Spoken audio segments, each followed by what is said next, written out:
So periodic maintenance. It is said the abandonment me and say instead of 20th January now, WAPCO for ebe shut gas pipeline my maintenance. No, this is a delay in the kakra. For this period, gas the fuel and free Nigeria and wait my day. Abba, the enough na fade yamu modum. Omato pipeline no masisi omuwia na fe asanso asase. Politics played here because it is the energy minister, outgone energy minister, but they were trouble and say, oh, Ghana has enough. Yeah, also to sustain here for a period. Now, kwachu su HS omechatro edi ache Ghana for. But what you are saying, and also HS said it will be a horn more the length of time now. I was a Kwabena and fast answer. This is a pipeline no dia. Any problems are, but say shut a pipeline down there. Fuel I was no. Ain't me here compensation be CCI every go it takes some time. So be 21 days.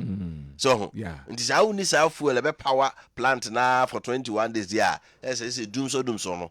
Friday. Mamen call na mene Inra Benjamin Nsian energy policy analyst. Yen kona fi yen kodin komon fa sansem kriya ho. Na yen tie the experts view on what is happening in Ghana. Opening, good morning. Good morning. Mi pa cho ho ye de. Nyame adom ye ho ye papa pa. Dumso or no dumso. Say ade a ne Ghana for ye dwene ho eno no. Eja mo na mo ye mpani for eba energy ho ensensema mabokui ewo mu. Looking at the situation of Ghana, the outgoing president in Sama Wakanye at the bo anoba, the outgoing president rather, and as a government, no, the waba and so a different picture is being painted all together. Madaroma, Ghana for 8 years. What is the situation now, and what needs to be done? Say, pese energy no etimi jina swa. That's it. The situation has been in the same since 2017. I think as a minor, we've not prioritized the energy sector, and lack of prioritization. You're engaging in poor planning, and then lack of payment of our debts. Hold on, Musa. It has been there since 2017. That means Yenya Hoshi. Energy sector no. We've not. They send the TR NDC Jano. Sana TR NDC Abeje. In the sense that over 2015-16, I think that we went to a serious, severe power crisis. And one of the reasons in TR caused our power crisis was because of generation. We had a deficit with respect to generation. Previous government assigned a lot of contracts and also public records. At that time, now we had excess of power of about 60% because we were doing 2,000 megawatts, whilst our generation was around 3,000. Independable at that time was around 3,500 megawatts. So we're doing in excess of power, and we needed to pay for this particular excess. So what the previous government wanted to do was that to pay for the excess, we needed what we call the Energy Sector Levy Act. So in 2015, Omo passed that particular act, and that time, any dollar rate, and difference, and the passage say, between this energy debt recovery levy within the ESLA component, to redeem some of these debts. And yet to TMO in 2016 and 2017 I buy for buy. So I buy for buy a canon as well, because some of the gas supply contracts were costing Ghana 400 million a year. Some of the PPAs were costing Ghana as high as 600, 800 million a year. And then energy sector recovery program document now that time sana na air cost to yen take opinion in air cost to yen. So that's what we needed to do, is that we needed to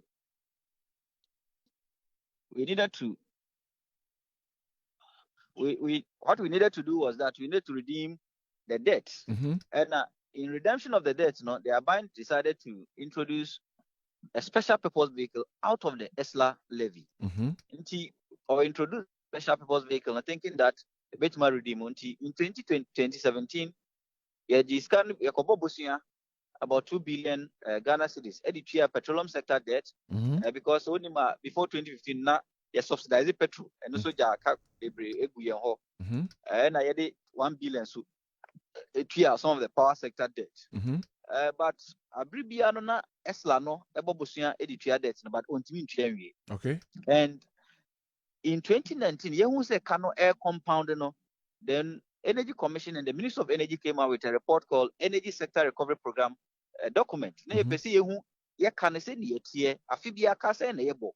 Na yebe de enyeska aridimu sa Kano. And the report was showing that each year power sector no yeboka almost 2 billion, even not almost $2 billion. So we needed $2 billion each year as a shortfall revenue to settle the debt in the power sector. And the projection was that by 2023, Kano bedru almost $12 billion. So we knew a Kana eba fibia ne Kana se ni bedu. But the problem is we are not making provisions to settle this particular debt. Even though your budget, we make provisions in the expenditure side, what we call energy sector shortfalls, we're not fulfilling or we're not committing to paying the total amount I spend and appropriating in the budget. So it was compounding. The debt was compounding. But we hear recent times, aside say side, the other challenge also is that the distribution companies, especially ECG, which is a major consumer of power, or consumer about 80% of power generated, ECG esto ain't me and redeeming in terms of revenue mobilization. Okay. Nisika Giano and Shada Enya. Averagely, ECG timidi 47% of Sky was origin. And he say, yeah, my ECG 100 cities is member say man of cry.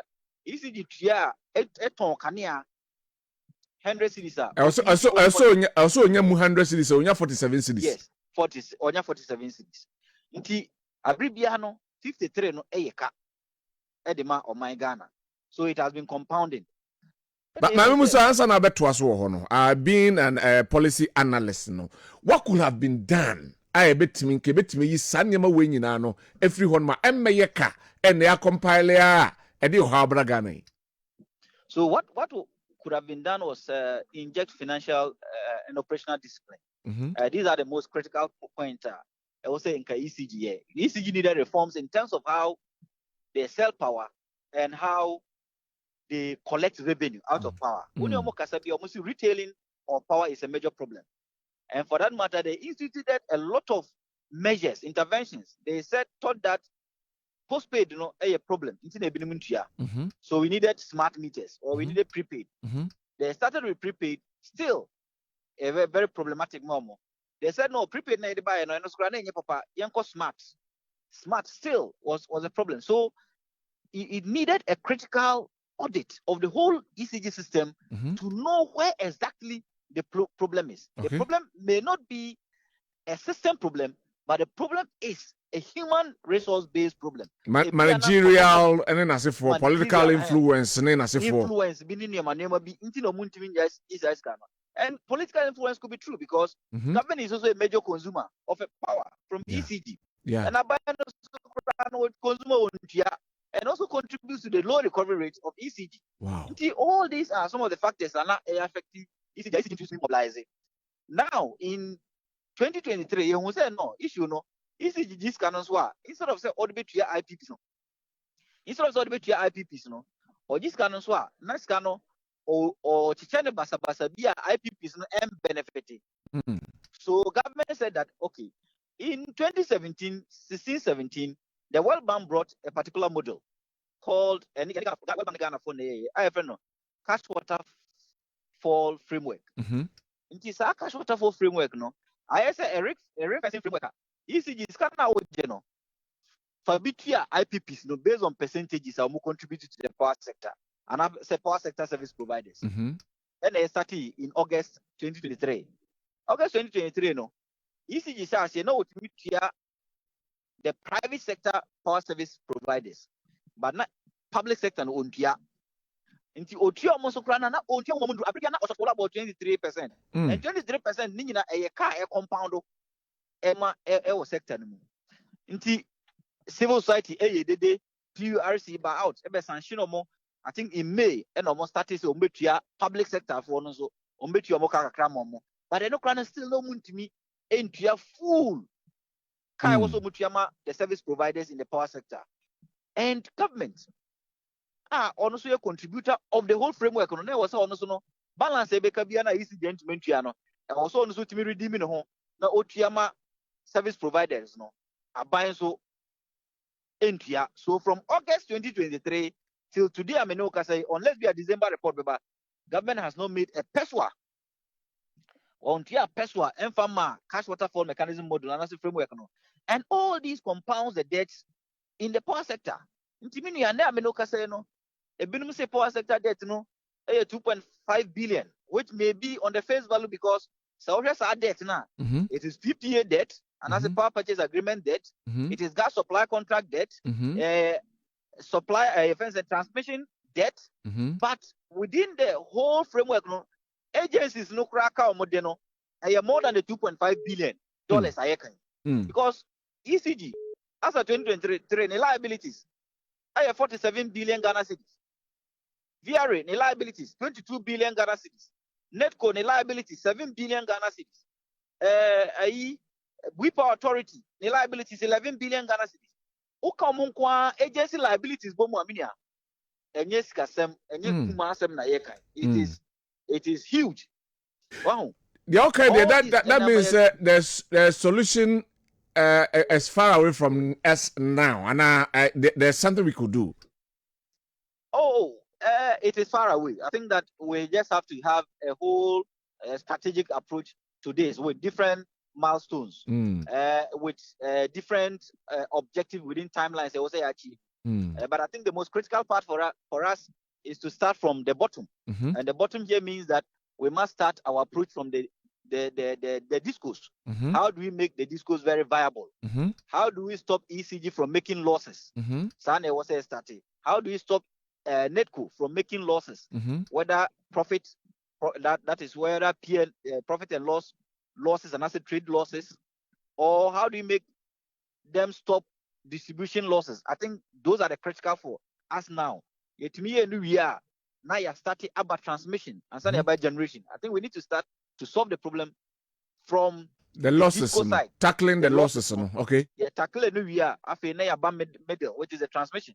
Now about generation. That is how we must solve this problem with specific time frames to solve them. And yes, I mean, now, so dear, acquire self-inflicted idea. Why the being that authority and the power that obey man enough, especially with these governments in the power, and I say parties in power, not Omaya Sadiwi. I mean, I say, yeah, to Obama, I would say, we need certain reforms at the power sector. If say one yena also say the status quo remains, it is going to affect you and your government, right? And I think that any serious-minded leader, no, very transformative, innovative leader, no, should solve this problem once and for all. He was a solve a can free home. Now yet me injecting certain infrastructure. I can't so crunch, you know. Yet me injecting infrastructure in the power sector. Some of your transmission lines, you know, every 40 years. Some of your transformers every 20 years. Some of them need change, but I didn't because of some of these debt issues in the power sector. And so you are buying now, but now because be maintaining status quo. And you know Ghanaians, how more wow. We have a long way to go, but God is our help. Thank you very much, Benjamin. Right. Anyway, inti doom so is a thing of the past, no. Angoya thing of the past, Angoya thing of the past. Matter to Pochon. Yes. So here energy sector now, say that dynamic no. A problem the solution no enya de da form. And I will blame politicians for that. Yeni ECG for wedding come on several occasions. some of can say sometimes Krobi or chrono meters. Yakobo meters are more. Light bill. The meters are not captured at ECG. Ye light bill, dear. There will be any light bill. But meters boho. Yakobo meter quality a momo. And how meters need ECG. And no matter my light bill. Seriously. Do you know how it happens? No. Politicians. Akwashebo. There be politician men na maybe pay power. And they be am wa bemu. Na makope meters ama mi kuro bi ho a mama Yakobo meters na mo nyina. Oba fe how many meters oh next month e bebre meters. So no dey abebo. Ni abebo ni nyina mamo. Ni ya connect mu to the national grid. But at the end of the osenka we dey ma ECG for. Na ECG for abo. Na o ma capture data ni nyina so that bo so me so a o metima ko read meter no. No me pay like the akọ. I know of certain places just last year ECG PRO Bashante region. Any be share me catch and say there are some areas they are mobile crap obi ensi. There are certain places cry nima just say you unya kwa no wako no wako charge say but use electricity. No, the unya kwa say unim. Bebo I see for kura enim kura. Politician the G meters no e no kobo ma wo mo. E no mo so kanea no. Enye onwanwa say kanea ECG for ton ma ye no. Omo ton 100 bi a omo temeje 47. Enu se wo bie store wa duma. Na kofa ne ma begum. Kofa ne ma 100 million begum. Now ton enya 47 million. E be di say na store na gu. I said ni 2 months kura enu. You see the problem. 2 months kura enu. And Kanea so we Ghana, Electricity Company of Ghana, FA Southern Sector, Greater Accra is in Ashanti Niade, and a Netco, Esofa North Corner. Now, Mumi and no GC Canoa, near Coche Ediama independent power producers, no, Sonin Asugle, Neo Mwake Kahon. Ye chow munu we are, Ebika, a fair near bre VRB, a fair near bre Greekubi. So on say ECG in the omoje and omote omote omote tu omo kai omo operation na de aka no omatua IPPs no ansana VRA and Greco for no omo nyina so de aba na sa what 100 and na nya 47 ya what operational cost no free mo say na beka it took us last year better 2 months time no na so na sogule to go afed no ka say obi close to that because we kai that one more and it keeps on piling. Remember, it is in dollars. It will be a dollar and be rise, no. It can't be either. Do you see how the problem is? It's the energy sector, accumulation of debt. Do we have solution inside? Politicians are new or free more. Problem no solve. Because ministers are NDC time.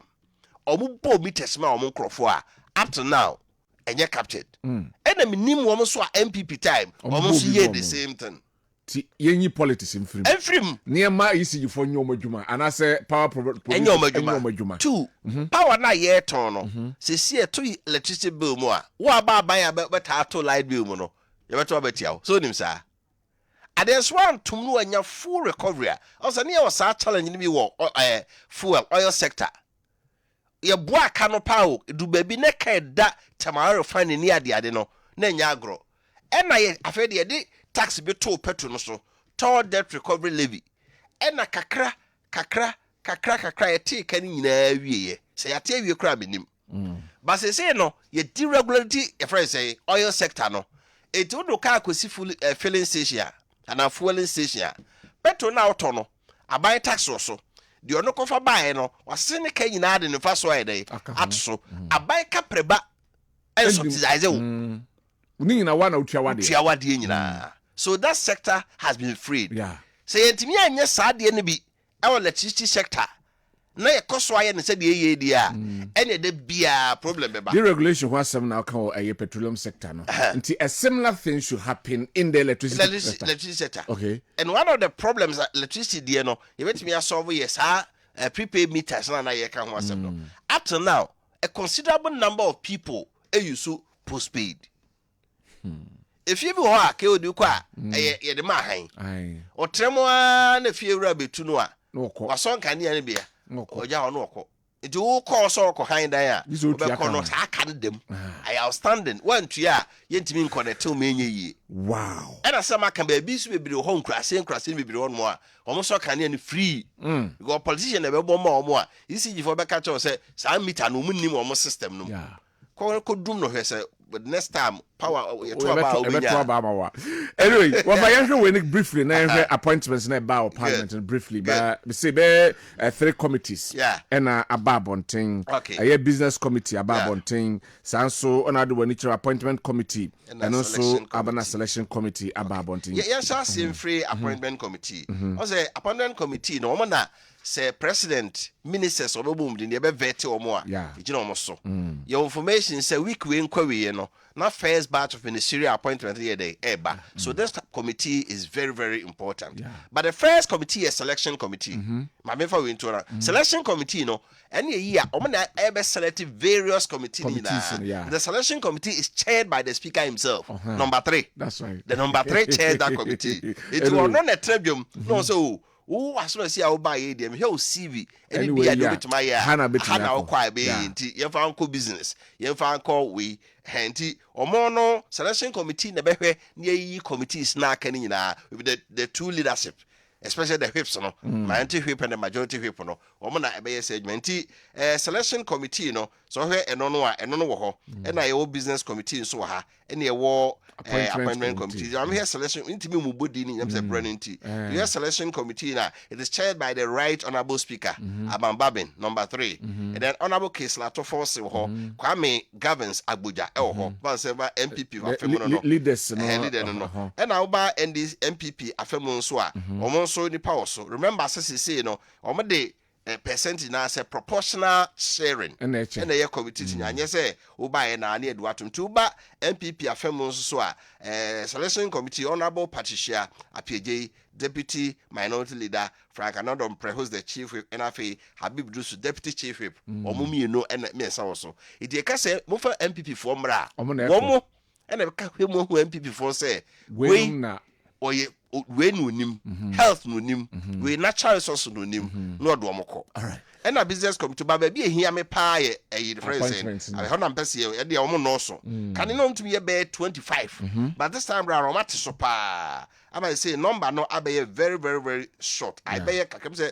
o me be 11 or so o me 11 inti here quickly it is chaired by always all the time the appointment committee is chaired by the first deputy speaker of parliament so honorable Bernard Ahiafo MP for Akache South February be no 52 years very young and dynamic guy who not so cool pa but now no me share parliament will say this is a very something need more but we hard working will be osua de pa it say one day first the speaker on the chair the co-chairperson and the vice chair honorable Emmanuel Amakufibua MP for Elimbele and honorable Gavins Kwame Abuja nti we no na mama yarga mu nyina ho we no mpanifo a wo NPP NDC afem oba NPP afem so a Alexander Afenyo Markin on a ranking member you can say ranking member just a call opposition our parliament or more committee be almost penny do many more no their friend no ranking member or non a deputy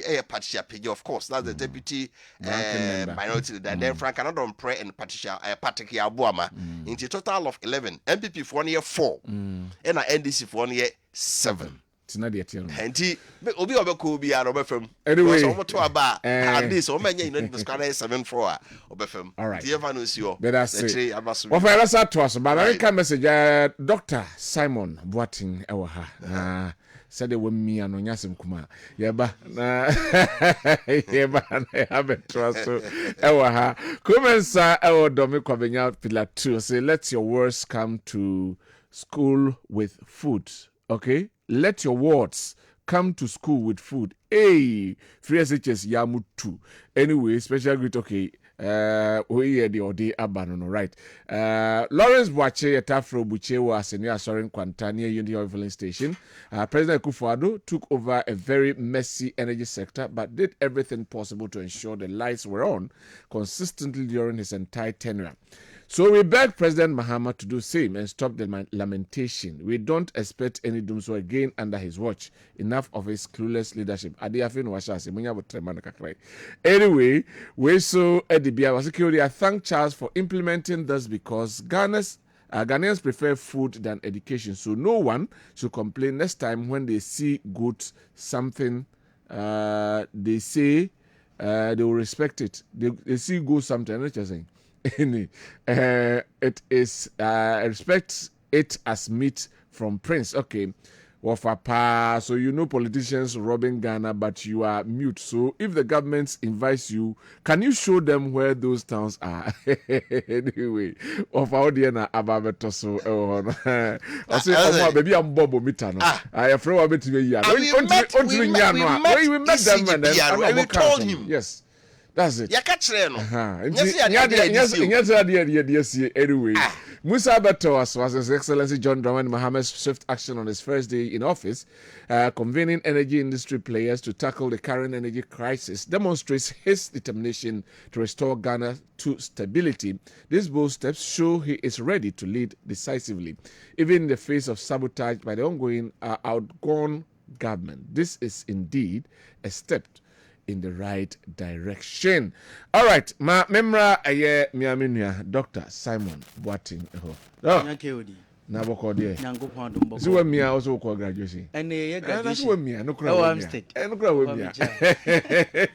No kra we mia. We mia no kama pa. As a way siam ayimu. Ofa mo me ofa na mkwamu ba. Ade ma ade. Say omo no mo ya na ja propaganda nketin mo chuchu na ngakanga. Oh we ya na chuchu. Anyway, right, my shase na ma yenhwe no from this angle. MMDCs yes you be am proceed na onya ni nkonya emfa ento ho baby a je okotena ye no aban na aba no ho ensem na be discuss ho behwe energy crisis no ho ensensem na yaka ho ensem na ko chas directives a omode aba for a year into the MMC no means we comment or betime comment on briefly by yenhwe chas directives to parents say and they say o say me free hand ma me tonkra kotakrade na enuano no me so bi edekro Doc, yes, I say for any chance for directives some of the. Many okay with the can make chow no tea for. Me chow fancy so. Atwumango beja south. Me amen call for. Titru ne twansi. Okay. Me chow bibia. For. PTA for ana chance for kase mo fa aduane mra no. Me me say omon kan hwe. Sir, I'm telling you. Why? Ghana, you see, Charles for opposition, PTA for opposition, our free SHS no. Or move you say ya genuine maybe a few months over time. So, in space I have grown say anymore yet yes. I was a Charles for any free say. In fact, for the first time, last year election, now I bears for any mobus for election against your friend is saying MPP. Mentiase me won nam fo bebre o moye bezes of say beza for me won nam fo bebre o nyina to tie amon fo bi feel you see Ghana na ye kikire no da bio na ye nyina kwose ba na de na chance for ne beza for na se for ko as me see last year o hwe sabi chance for binum komodie any beza for domestic bezes no dodo na no mun komodie na ayese war against se omayo omden ase ya je obi aduane obi anu aduane e ase o kire na de ye tua o cars nti aduane be no ne Ghana ya mani hu eno ne Ghana ye how eni ya mani hu isi nya Ghana ye die na ye mu bebre ye hwehwe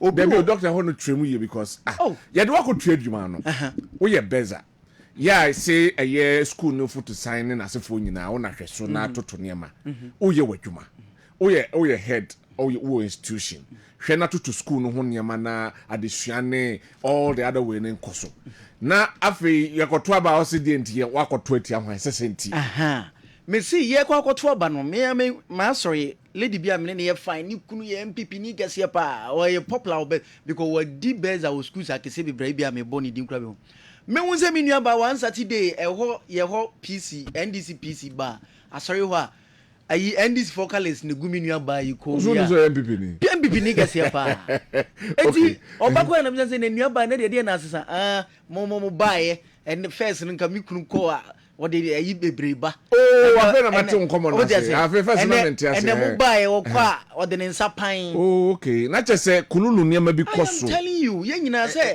enye kululu nko a in two folds okay did kind of say so ye domestic beza na so na wokoto mo anwane ade a supplier na ode contract na koma na adwuma na koma no we niam ni nyina gu car no wi a na ebie wo car boot na also be a mo 2 bags when ejiwe ko tin tomatoes sardine na odi kofie ti mobile na mbegu ho no nyina ni amani hu domestic beza bia ntosa na ni bi ontobi tama omo aban no omo di school fees to no nti no abo no enti na mbeto tiam obati agro na oh mama that's what the number of them onim ho I spoke to the number of them enti abufu omo di tuti tuti masters ne bezes ni nyina sa benefit bi edin kakra I am telling you I am telling you abufu but not the beginning say for the national interest they say come man how o just say but say man the how mo dey selfish interest in them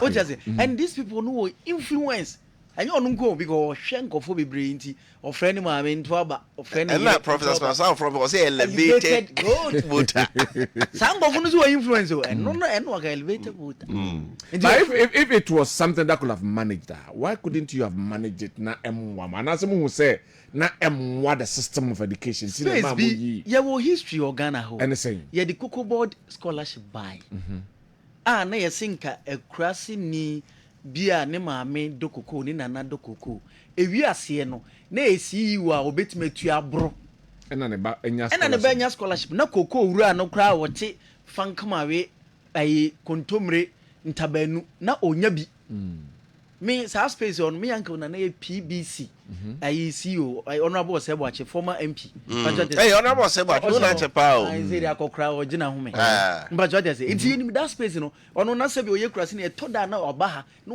oni omo piem so Cocoa House a eto edi akire no na ye ska 40 say me de we example mono mo anka betumetua no onya me maska nem rantam amen and now for mo this space enti na MPP with that experience no and they say ene ye mfa hye bia anka say me ade ne ba for na I believe in cross subsidization na me feel say nka middle ayi for ne omo ho so mo akwankron at least to say the school placement no oko private school anka ma untua certain amount but I try omo ma certain explanation no ade Cocoa Board dey no certain interest enti omunya nto wase enti na muntimi nye na anything better than the moye the PTA should have been there assisting the schools maybe a checks and balances and maybe ankamiemu since some be free hon ma be ma bed ne be to aban so nko so say so boy be nyina no ye de bo aban fantastic ye tea free SHS no what is our for at a aduane e de serve students no free kojoho what is our for etobi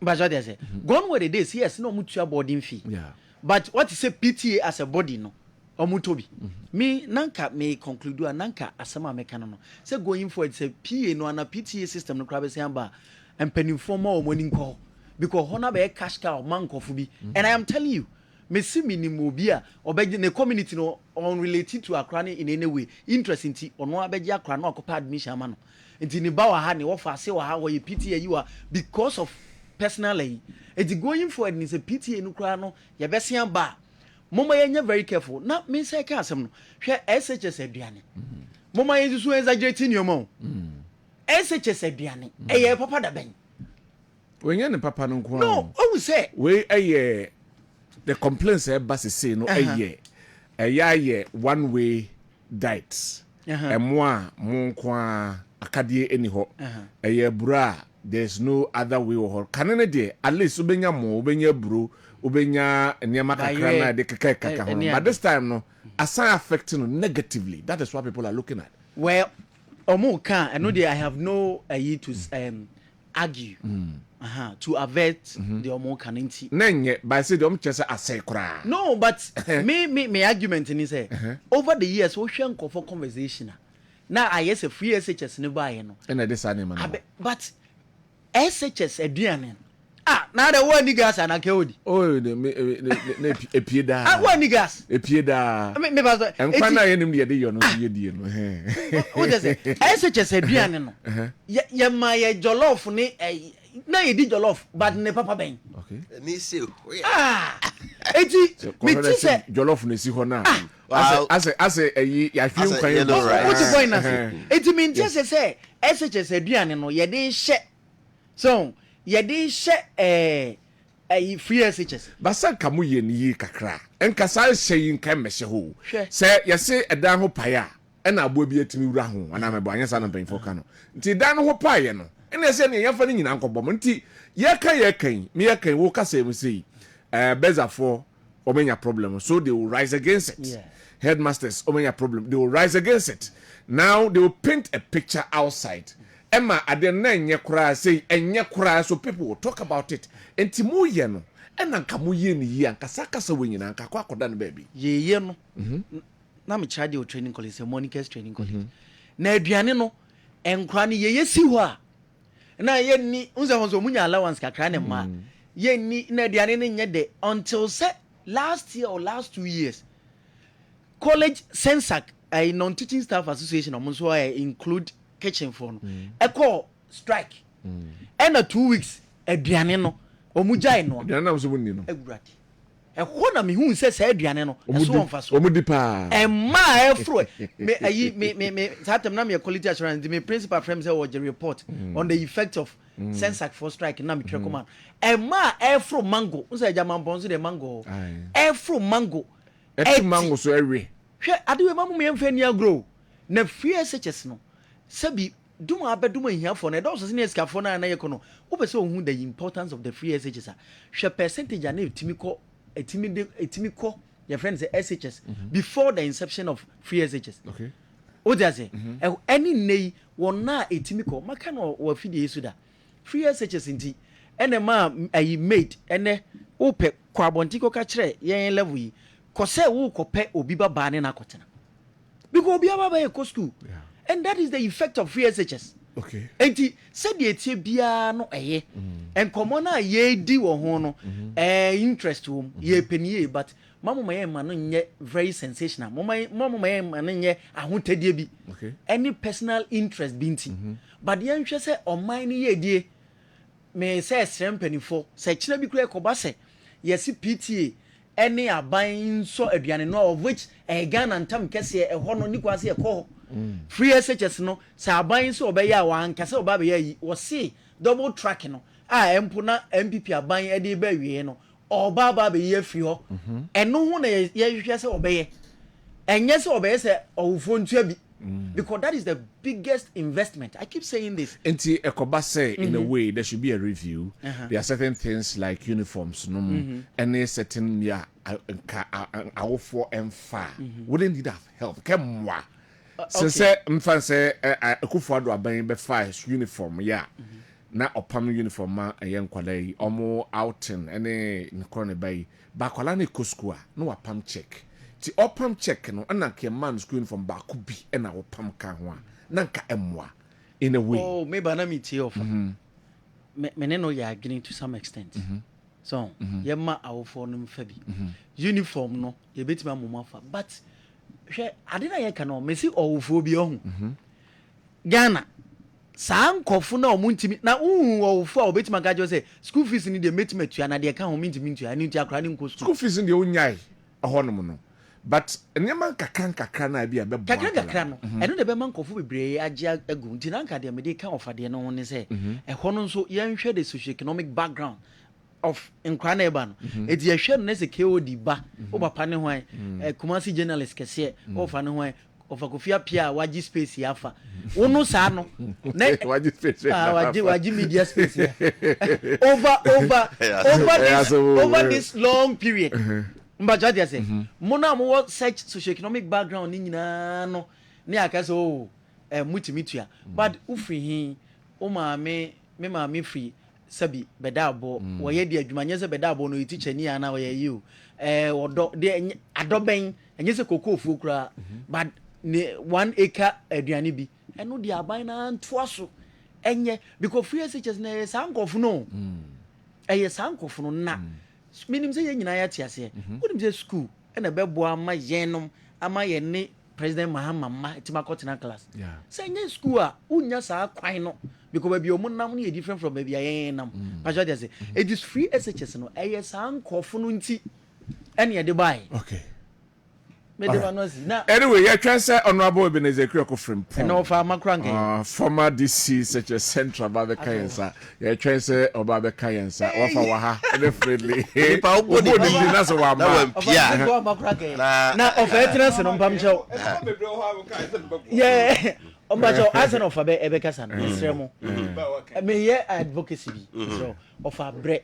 Oh, asaba mbeka na wokan. Ayin ofa bread. Oso mbona boso. O dia say. Ano kwa not ha. Ni etomane no. Na no ojiboy.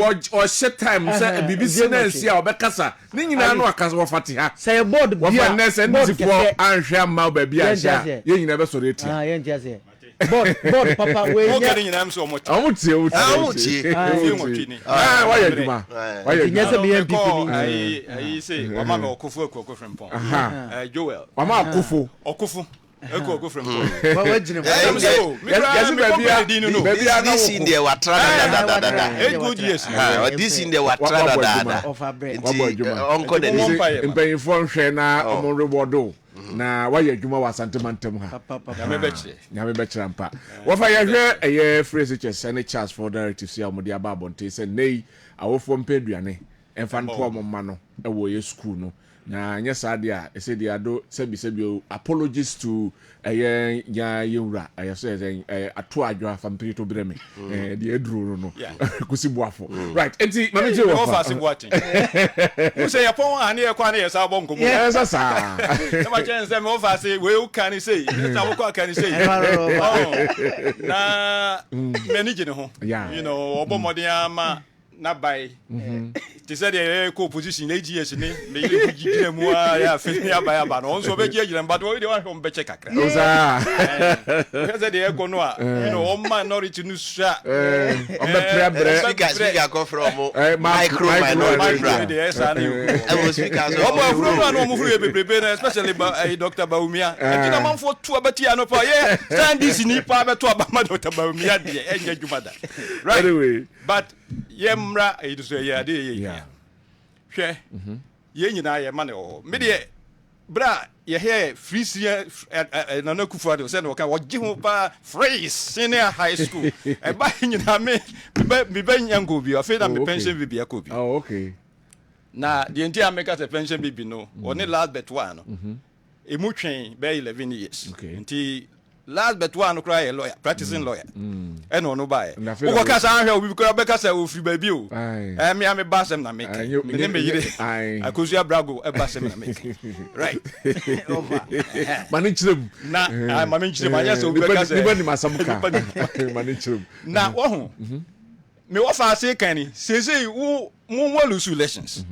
afedi o se beza for ne domestic business in the business for them lose election bi chiri nyina nam so ye o sa ada nyesa na o kai so o mo ye campaign ya o no kire so o mo ka hu bi na mo lose ye o fa sa de no ma because we sa business for the domestic business no o mo tim ka ye o mo nto aba ma mo tim be chire o de o be ka e be boa mo so we de me coach you so enko keka sa asem o fa o de ka wasam na asem na ne se MPP for abra ya ka say implementation of free senior high school no enko yie ne ya ka bibia omuntie abato e kura kire say ampa de ne ye ka ne no kure enkwara ya o ma benefit ye say mo say e ko be say 5 million mo say 5 million 5.7 but eno kura no hwe a statistics no nkire sa fancy about be say 3 point something ene bi kura wie ye o moto aba ye yi say enkwara na o mo ne ge free senior high school say de mo ye no ho a ko mo nyina to mamo we ne they make un argument na be you kura say de musie no mo ani beti mo wi ni aba o mo kura beti mi aboa mamo we ni aba no enti ye say implementation ne dey enko yie all right na mo mi ahwe ni enye yie nye say bia eno no ntinu esese ye we na elections but ye ma no ewo ene ye busuafo ye implementation enko yie afa ma me sam review hwe MPP abai we say any omampani na nado said he would give free senior high school, free senior, and now what people are buying every senior high school. In fact, not in African countries, you need to say Libya, near any Morocco, no near the honor the virtually no a free, ni Egypt may free. Now Uganda, any sub-Saharan Africa country, yeah, minimum so a free senior school. Ya call program bio na a developmental local government. Make I say my name Baba Jaman that I know a deputy minister for local government. It is any delegation did no more discuss it. Bibi a far obu free senior school no. And here say or catch him some got namubi. No call another committee and another session. Now because now discussion in a course no. Free senior school never knew. But at that time no omo here say 2007. Maybe call to 2013. Now omo complain is implementation and kwe. And there's some review. And in fact they review it. Yeah, catch them as I say review. Most of the bidda. Yeah, most of them money. Look, me, Madame said to me, what I see you. Say, more Kakrasa, Coca, PTA for no car, and the bid with this kind of money at the Nina Munyaika. So, Munyaika. Because, yeah, money, so, and not say, and no mapping call you school, a can't quite annoy a kay. And tea, Menu Casa say, yeah, almost saying your PTA. Na AP no still some of them are working oko school bia PTS na say PS no parents na abuan kwada no omo aduanim minim school bebre minim kura no minim ba ko okay so me person bodin say ko mo ba ni ho ya bodada ntu ndi I want the girls omo ye ya bo omo bua omo enti saban no kura na ho de nso a na say parent ni bi ewo person be ya mo se chinjine ma mo nye for political reasons and also pa ho a look bed bus ya every kwada impruka ni already so nkronso me ba say no no amo no bi nwini dan di kwa onim sabo bi ho reference nkronso me mo school ni din amo wi no sa o se da mi jimi na wo frɛ ye kesi wo su wo hunu bi da wo sintintin na de ache mo wi no sa parents no Omo agye mu omo fumigate school onyina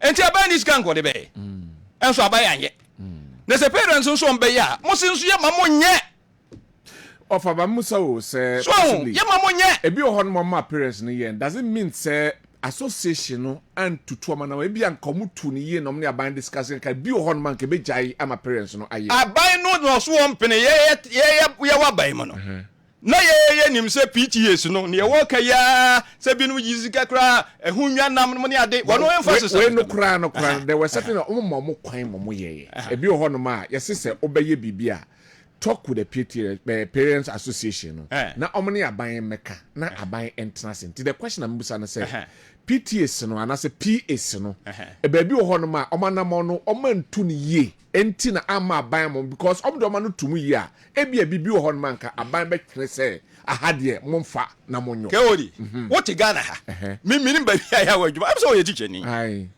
but won chira de secondary school me chira secondary school na so woni oni mi nyina ne ewo mu an se aba we ye o mampani na nado na ba we see ya MPP aba ya to aba echi ye omudi koi o mu bibia ni free senior high school ntene de wo kan wasem se sia se pa waka wamo because omo nim say no na be mama we elections and it was a wrong assumption okay say free senior high school free senior high school the free be more we elections enti wo kan wasem bia ma wonka wo pa so bo mo kon bia so say de be ye kwa ye ma wonka so I say but like I'm saying Uganda almost has year 2006 2013 me ko they were reviewing it na mensa masma ya wo kan so parents dey assemble no moka oba na tumi wo no what's me ma wo mo a mutumi nya hwe say school ya me bai wo me person bo school ni din ya parents no ka say fumigation no abai no nya kura o mbaye no na sa bai no ya ma mo nya say ayin some close on na bai wen kwada no so aja che enti enye parents na sem o ya bai na sem all right abai no so on pene ama parents no de mpesa mo ye no o ma mo nye de wo ke san hihye no me ade ya e wo hu yi ada enye anobabaye said nobody then call you to say the name of us any abra walker and the biu nyanam and our man and money idea. About before so I am man said they are buying us one. And she says I saw the two comes and the Baya, Sikabia, PTS and a Giano, Niba Baku for, on Fanton Bottom, and now 1 year Basano. And she said, Papa, necessary. Yeah. So I say, want to mean, you're missing chain. Dabi. Want to me a Quadano, ya Ugareno, and news one, you know, want to mean to one. A Quadana, the Ugarino, you are you ba. And to feel the what will go. And Tina said, Bassabia, PT, and Zambio, who I am Koya. PT and Manent now. So, na a normal Bonnie B, and I said, Bonnie B, I am Koya, PT, and Hono. Young Jesse Bemana, yeah, they are by PTS near no Bayajuma. So, what's the way forward? Going forward, free SHS to say, based on what can way forward, and then say, and young one, I bet not to study a normal yono. Yeah, bay for yeah, by yeah, was that the Saint Chiba? Oh, yes, let's engineer the buy and I'm white. Doctor Century the buy subway. And my uncle could not say, she said, I am a program. Nintempana Yajutumo. More Yanisa. And I'm not now one, the young coach and no animal. Animal no, young coach. Number share can offer you him. Nasa the won't see in the Casarbo Kobe. We won't go to Ahmed today. We won't go to Mission and Nimsan. I'm so more. I see. One more about them. Where they are, where they overcome. And pass one more coin. All right. And this is a century, a corner so beyond Faragan, and your man, oh, company inform away. Make me a cassette, or look more former minister, looking every corner and the back be any free senior school. As I'm fan American, or Mompanin and Ado, the baby anyhow, every corner none be anyhow. No moment, Panico for a school I am by Matisse Yaman and none be home. Muddy will be anywhere about. So I say, Entino, see a month for any month for you here, or more. Teacher for education is more dear. Said the Professor Jampo Kayano. Was it where dear? One more dear, the winner takes all. But one more dear, winner knows all. One more almost so nomin Bibia, any woman. Who can be Bibia or Muntie? The Omoya, no more yet. I just saw mine a fade, and yes, be your mind or move. And I to me, the idea of so. I said, one more fear, could you be no more to so at the Omo pen or more? And I do more do the edry. That's an Quadano ko ye mamon kwada bebrebe na and I'm free senior high school no omutna mu no money gye ho and I'm here ye mamon ko ina to mamo and it was even a wrong assumption because me ba emfa ho hwe ni de oye no oye no den da me gina ho no gina baby a ugina no ho no gina wonya no hwe mna ye and it was a wrong assumption anyway so ade anyway ye nipa dodo ye to mama ni dis bebrebe about 56% of Ghanaians say to about the man NDC yeah, mano. They be catch no beti. All right. Or more ye WhatsApp groups. And when you daddy, or to no more be bregun and by near actually. Say, yeah, WhatsApp group for more ye. See unto Bama MPP no near did here. The da omokeka. And yajuma. So, and you know, the way forward, they say, Yantanasi, Yanina uniform. Free senior high school, the entire ya, a day how we but they say, ye need sustainable sort of revenue and I say beer, funder, ye de manage.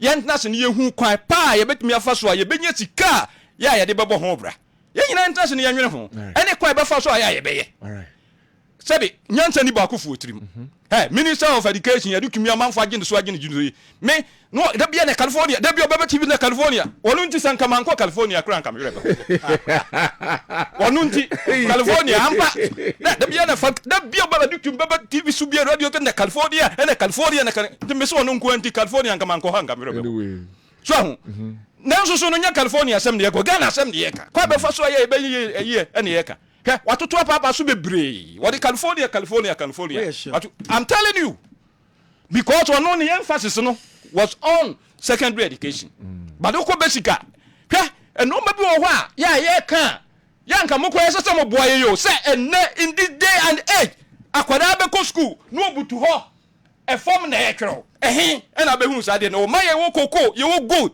the leading producer of good Africa, why na ye money ye the form no more tro enye ya niwu offers and America no say na mo kan ya na me no je wo say amana ye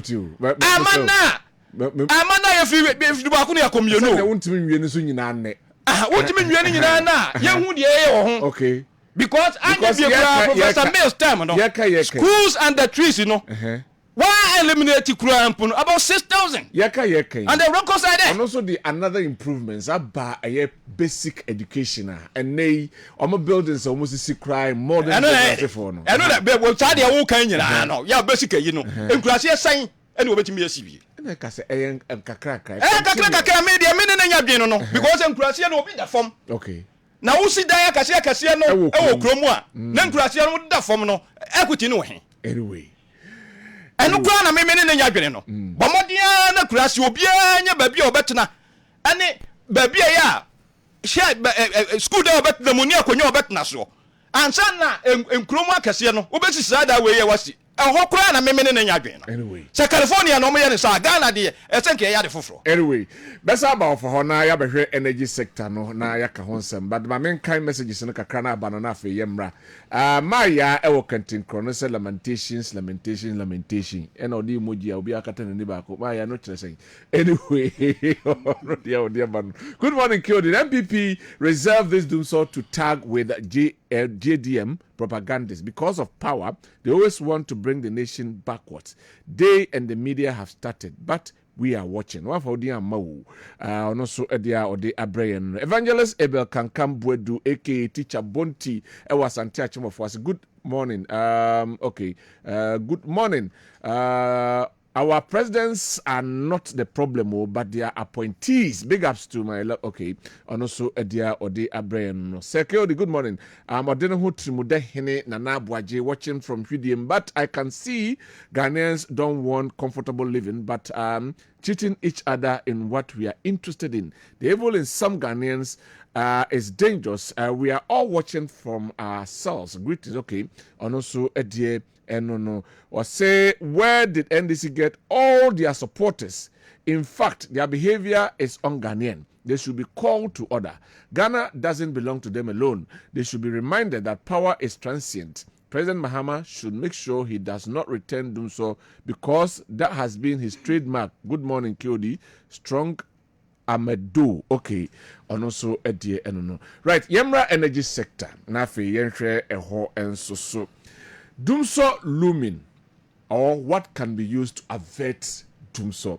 Now, Enra and the chief of staff, any power players, any omo kebi wom our energy sector no share now omo share the way forward of Ghana energy sector, especially with the Dumso. The abeto dwane say aban antimi antoto na namo year na kakra we animu no Dumso ebetimi aba. Enra it will sell Mampenia Casanso any African Development Bank for Asia or Chrequaya and as a more pequam befaswa a bit to me at this anime and so if of a Mamsa Misha Symphony and here a Dumso T and a expert Bakudin Comonacha said Dumso na yakase a free honor Dumson ko baby Yasuso Hua and Abedu Sabria say answer ye and Nedi Trede as a Messi Ghana or you.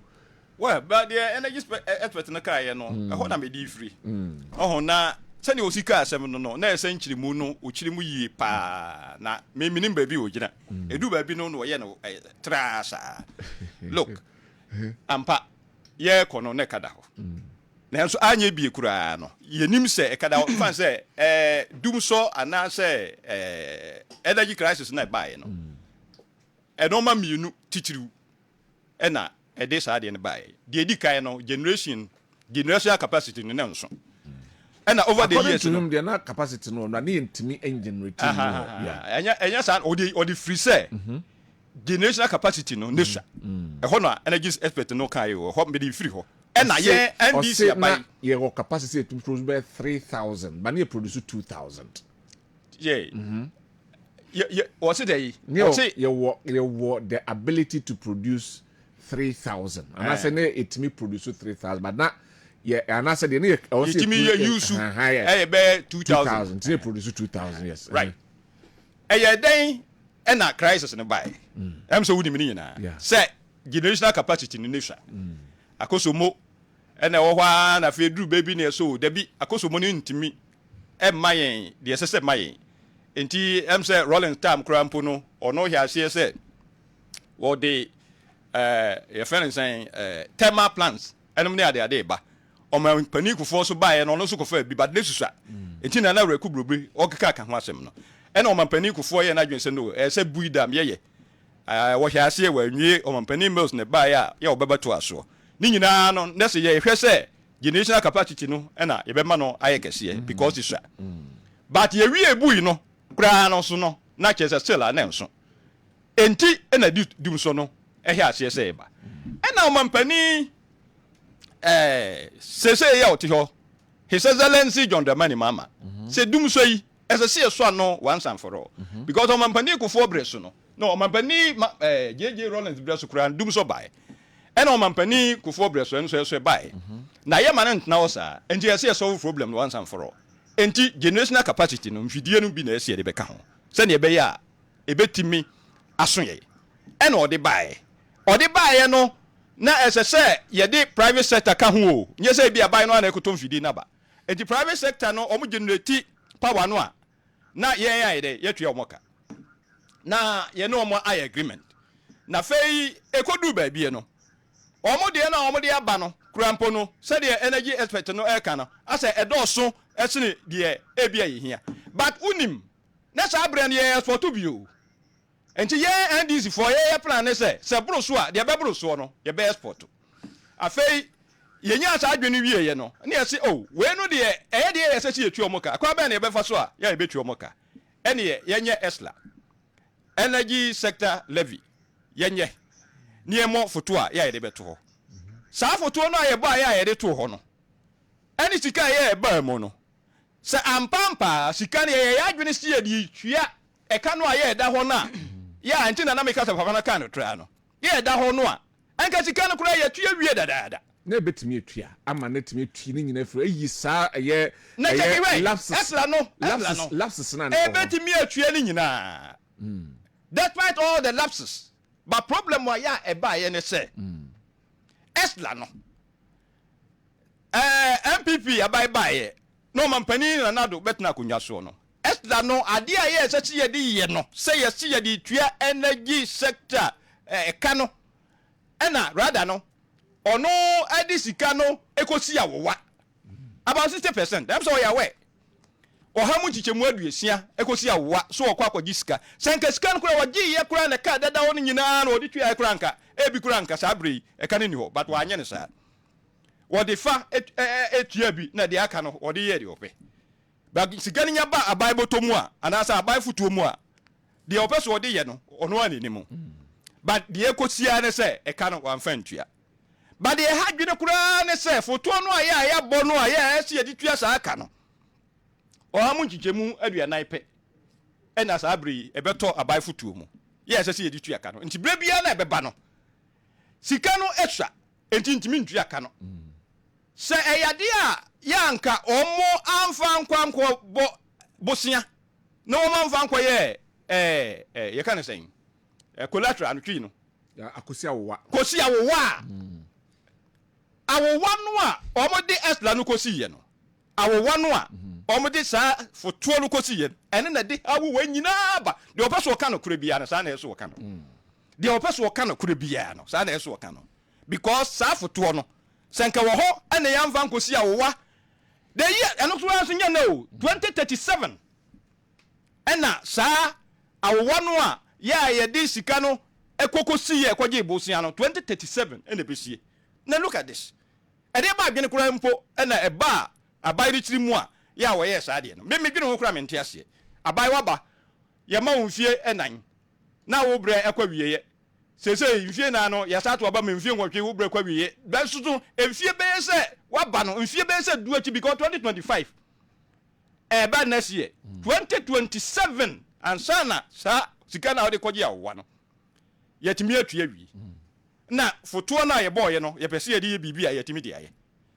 ɛhɔ na hawo ni nyina fi bae ɛwɔ mu sɛ ne aka te sɛ electricity na another issue so ne electricity corporation no electricity company of Ghana almost lapses ya obu ɛno nti ɛna abra ya abroche no American government ka so obeboye sa compact two no ka so de ba no Millennium Challenge account no ka so de ba no in fact abai no ho no ohunu sɛ in fact ye how ni ba bia ye sɛ sɛ yɛ sika no kɔ paa de ɛne energy sector me bo ana adwin papa And this is Sasika no Kura Pono, Sasika no Biono. Sanka a koya 190 million koye, and anka private sector, the Yakaso Munsum de Soma, and Kasaha will cross Gamma. And Kama. And now, Omanpanina not doing MPP for, and so to Papa so. Pesamin Kuminya. Any do fruit penti. What is the way forward? Yes, I never saw could do so. Aha, and the way forward in the say. Says Mampani Mama was see ye very sorocty, sir, Millennium Challenge account no. One and almost say, no, yes, be no more here about we say, see the mammo, Nepesamin Kuminya, any do fruit, one person would be cross for ye. Yeah, and so any quine so, and Omcas I didn't cry, young farmer move you. Was see, say, or Quaco Sromo say, ya crowd says Canon Famra. Na yɛn fanya de ɛsɛ de na fei electricity company of Ghana no yɛn hwɛ sɛ adwuma a sɛ ɔmo yɛ sɛ de bɛyɛ ɔmo betumi atu ɔmo ho mpoaka no ɔmo betumi ayɛ na sɛ yɛn ntumi amoa amo ɔmo ntumi antu ɔmo ho mpoaka ɛhɔ de sika nyinaa free ba yɛde tua obi biara ka ɛno ne ade ɛsɛ sɛ yɛyɛ sɛ de bɛyɛ a ɛka yɛ hɔ no yɛbetumi atua. All right, politicians ɛsɛ mu di mu atintima because ɛdo bia bitters no and political a friend saying more political ambition and selfishness in tea. Obo anu akobo mita. Nesuni en koneti emfa politicians dey na monso be ya e be masade we free. Well, I know the credit dosu a e no so bebre. But ewo e dosu a e no so bebre. But by bia na etenko obo ho eyie pa no me ba se na me tie no. Any institutions omo ka omo ntimi ntua. Because politicians okay how many communities and the politicians they ikokobo ho a ya eno so muntua bills na eno kura mpo no na mo electricity for no company of Ghana no mo so mo te ho ye de ya politician di omo influence ho nti okoya ye be yiwadi omo de ko bo ho no mo te ho ye de okoya be ka se yasumesi na de be wo de ba bo ho no se mo ensure se mo de be come system no so o mra come system na say ya politician de ko bo ho ye den I don't want for through the electoral electricity company no man koya ma no ade ne pe ko bo ho. That is the issue. No de obetimi de sobo no abo politician say amfa omoso enye ne kwan no but amfa omoso no me ko bo ho a muso mo te ho ye den muso mo te ho nti omo ntimi nya ho adwuma anyway remember enti omo ntimi nya ho adwuma yenhwe energy but problem ba bia ye wo pa kesi oh friends say hospital we say school we universities we omo ntimi ntua eho kura na asem ne kesi wo anyway have you set our priorities right about say energy sector now you are setting here many akodi yes ye Lucy ya nenso so from adano brandano me denya nkopon ase say they see bia see ya o say branda yi pa me hwe TV me gye me ho ba bia na nye na wa force hwe TV no ope be hwe so be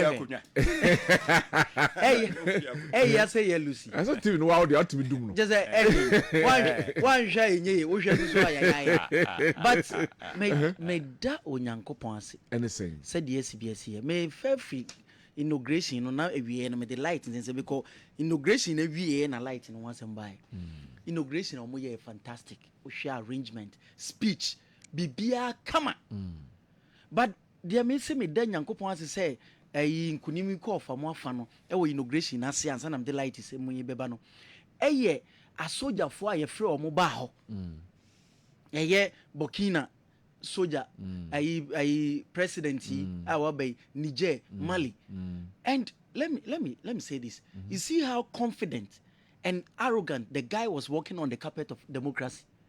Burkina soldier ni no ye frɛ no akukudura o de nam in fact program ni ye come the lowest point of the inauguration me energy why do you say lowest point that was the lowest point of the maminka aseminjiro Ghana ye believe in democracy and we are beacon of democracy in Africa. So maybe on another forum But not when not they're this swearing one. in. Not when. Can it also be say on also make her the FSC no make now Me lapse is a course. And I make us say probably we could have done it in another forum another opportunity be na ye dia man. Community say you for as for are trying to lure them back. Na maybe this could be an opportunity. No. For Ghana for over 32 years, yatra democracy. Make a light in once more do them. Odi na confidence onya ye friend the apro obia he na ye say jai no di tuo share na taso and they norm because of a military man all security protocols were there. They knew what exactly was going on. Man di a tuo share na taso. Yes, and I make us say man security apparatus man you see and security apparatus soldier omo di soldier your friend is a cool baby way no. Omo ya where say we are always sitting on time bomb. Anything could happen. Omo no. Yeah. Oku no wu bia olusudien. Anyway. Me ba so dey say. Omo di soja ayi omo di tuo bedi ayi nya oku. Na say wono wo wu bia. E dey no olusu. Na enu nyina be ye the lowest point.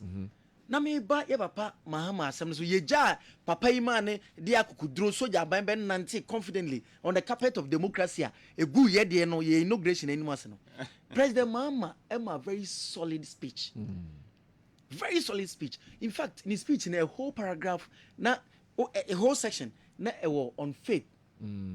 Or worshiping the interest, the hope any faith of Ghanaians munya jidie webe munya jidie webe enti niema Ghana for do na susu se asay na nu nti omudu titi a MPP no President Mahama ebe kasai e mankranhye manida so mankoso no obi ahwehwe se program ya e kama apart from soldier for ya omudi tuo be kodie ya yakofo omu se ommeni nam democracy carpet so a yes e mu ade mame mire ye fi me no me suspicion is say NDC for and President Mahama ni NDC penny for any soldier for penny for enya behind the scenes alliances. Meaning I am suspect. Let me put it in a question. Let me put it in a question. Me suspicion is say so could there be say NDC for penny for any these military guys Burkina Faso Mali, Niger for ya we invite you me ba cho ebia election ya ko bi betmesi I am putting it in a question for me mami soldier for no because it was so serious but seriously it was so serious to have invited military guys let's go there okay Oma say need as one same way we a program ya we were expecting say I need us one some ebe to us enna petty jinapo so no dey we Mahama ba ebe ma invest communication ne papa ne de no dey anida so ba we check obebu abam en obebu abam o de Ghana for yentam kese o asafofo wo de ko hwese si anope o musu because say ayi cost yi omo namo na pro na MPP ba ye nyankopon adom sa pro ye ni nyina say no ene adani su you managed it me and solve were you able to solve this what me solve me say Ghana ka fa energy no no ebre bia du say eka bia ni ho ebre bia du say president bi ana aban bi government bi free so no yesi ka bia ni ho obi ba ye no wa metoka man company ka no no, the point I'm trying to make is say, a kabia, your friend is a cow. Per what NDCA and they put in Energy Sector Levy Act. Yeah, ESLA number be per what alpha kind say modeko see awa. And sika also I maybe go to because one am not for an pay. What I say. Say sky also nkokutuano ankwankoye. Now yeni express ne kasayen. The problem has been there since time immemorial. Inti mubeso swano ena eko eba say enei nanka ose wapkofo eka shati wamo pipeline no down. Now me maintenance so mon train say be ya mbetimi gather a lot of friends saying fuel. Then pomo shati aba enra yete say energy players no eba bonten ebeka say ye jaya within about 20-21 days Ghana will go into total doomsday. How do we answer to this? Were we able to solve doomsday? Me say me nua Kewodi may take care free the expert in the kind was it the problem has been there time immemorial.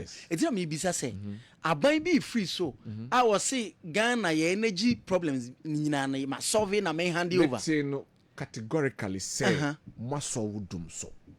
Oh, na say you solve doomsday because you ho na doomsday o wana. Na because management. No, but management is part of leadership. It's not solved. No. We've managed the situation. Because problem there, you see what you don't know, and they say even America. What do I say?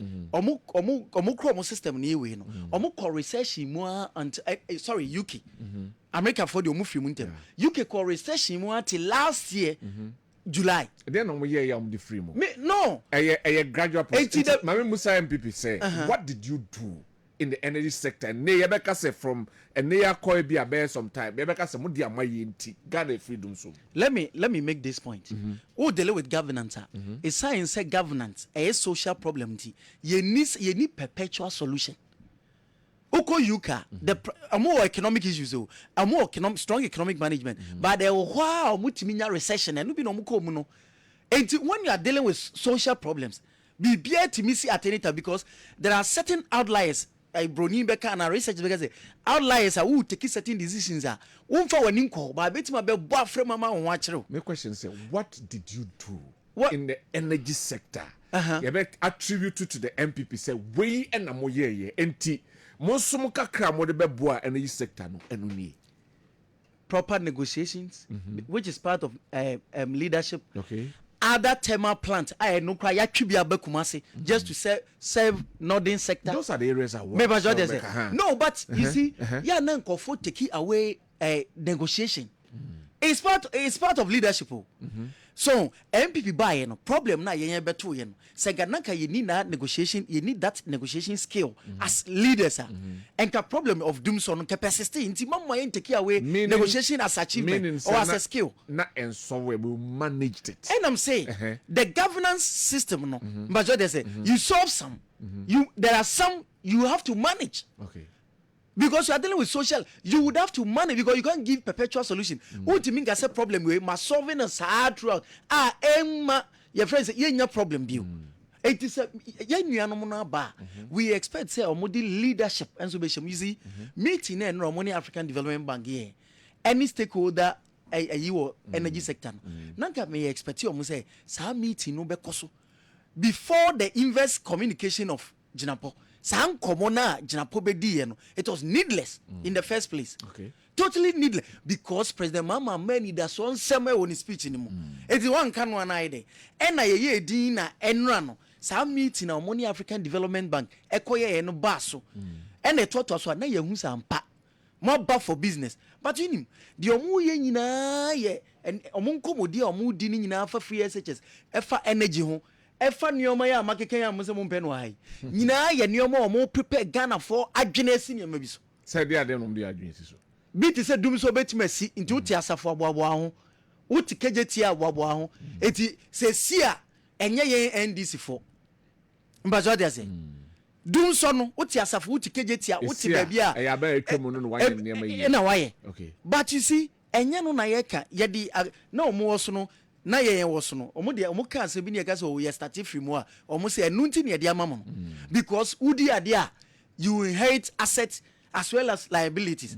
Mo ka how na mo ka ne omo akese na kwan na ye no mo ka other infrastructure mo ka no because you can 8 billion no foreign reserve your friends the national reserve na 8 ya no aka no so import cover na what the point na say foreign reserves na ye jam $8 billion no dollars no ya aka no so because ye ja we ni ye ja we udi ade a ofaka no afesika ka no kwa mo nka sika na aka na enti de me sre ma ndisi for ni say mo ma yam hihye because already no kania no ho asem no ye ntam kese mesi say kwasafo ye nu ye hu na ye ka kire mo say omunko makoma nto omuyem en san komo no omudi ye no emfa ni da so ma San komo no mo ni bio. All right, me that say. Yebrena so. Yebrena so. Offer me time na so. Me time so. And offer the notebook na buy. Baby. Nye we na ya na me dey. Offer me time so. Me dey say me na na. Yebrena ntia say ya na be yo. Until they fa che yen. Offer. Just 1 minute. Over time was that one. Just 1 minute. Just a second. 30 seconds. Seconds ni say omo ye ni yi a anka wo ti akonwa so enne ya wo free ade chi ya na problem aba na wo no njaja de meka no na problem aba na wo si mi ye ni yi ene problem na ba anya no kure so wo ye ni yi a anka de chi ya problem bi ntime ma nti obo so ano nye anko ye wo mo anya ni ye da dum so mo na. enti se dum so na before say e beto aba ni nyina wonim se na dum so no Oh, yeah, na dum so no ho. That's it. Thank you very much. Enti mo na mo just mu dum so mo na mo just Ekuako Frimpong. Ono a former DC at the Mass Central and Dr. Simon Boateng Oko MPP mo graduation ono so church for at the ma where you constituency near here atuma will be a ja say osan extra there ewo Amstead also me graduation me dey Kwabena Sudan ka to for Kofi Apia and kai sorry ama Sergio Laka any happen for sports our for no dey agodi hunsem e dey abre yakra ho bye bye. We'll be right back. Gotta pay some bills. Look, the only thing where they come close to how awesome Showmax Entertainment Day, it be how easy it is to get to. It gets Chow payment options, MTN Momo, Visa, then MasterCard. Just visit showmax.com to sign up, pay, and start streaming. It be easy, cra. You free stream all local and international series, movies, kids shows, and the Premier League anytime. No hello, only Chow hours of watching. Showmax make everything easy. Visit showmax.com to sign up today. Showmax, streaming for Ghana.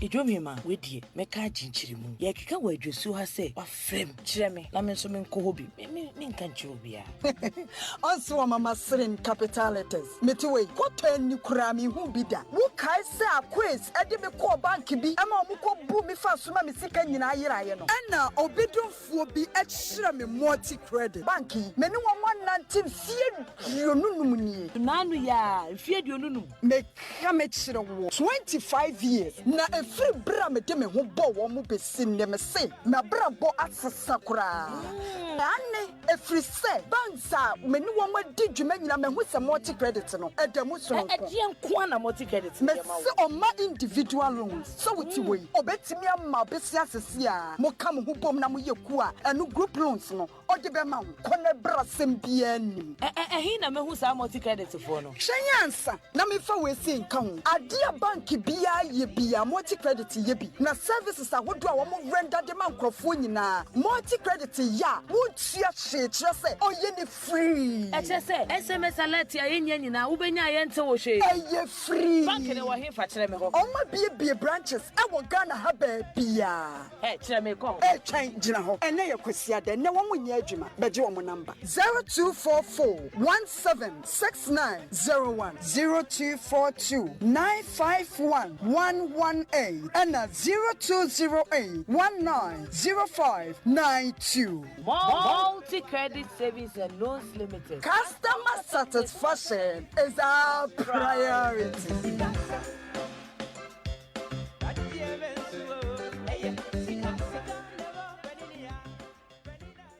Obi na invite me say memra wedding. Na me bedroom here. Me share man for dressing. There's more room for improvement. Me say Messi afa me ho a me gina ha.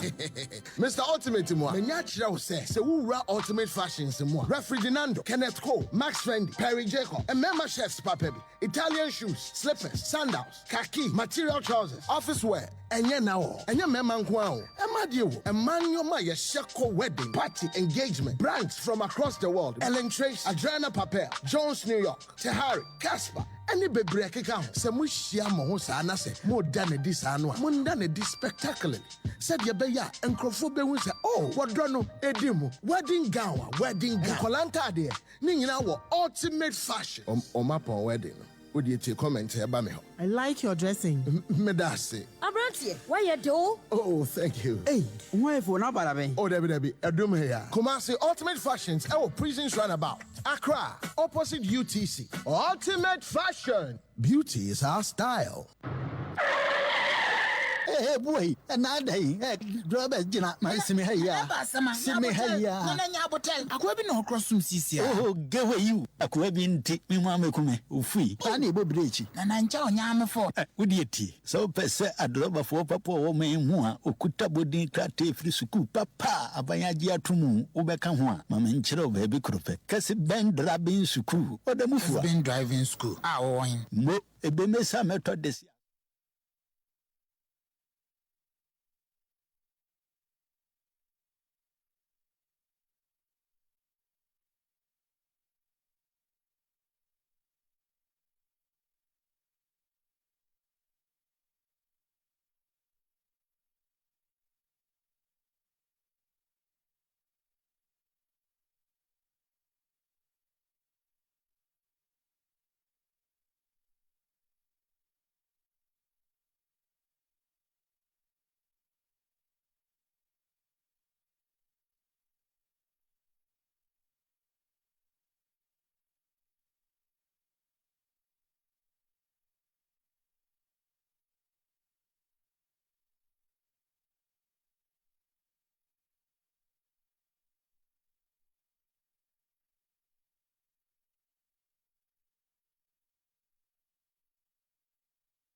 Insurance brokers extra kwan fa dia wasa wo yo sikatua bie ne mu fa won krata sama fa wo claims ho nyina fa ko mo de hia de se wo ye on customer afi o mo ye life and non-life policy e be a universal life policy education and pension providers motor fire theft any comprehensive ayi yo won seseye ni akwansia nyina mu na sisi anu aji o matu musano na no kwa no mo ye wasan your bid bond performance any advanced mobilization bond any awodo pi mira that's ramete adepa ne ton ne ho kire me kwan no na me fa ho nkonkonko check me how far Aseda insurance brokers wo Kumasi Aduma Seda house first floor. Our numbers are 0242 850204 0542 815801 and 0546 170802. And crying so, Ubehunu Aseda Insurance Brokerage Limited, our Kessben Twin Towers, Circle, Yabe Vodafone, Betimia Freyen on 020 0080 Aseda Insurance Brokers, a Jumanesi.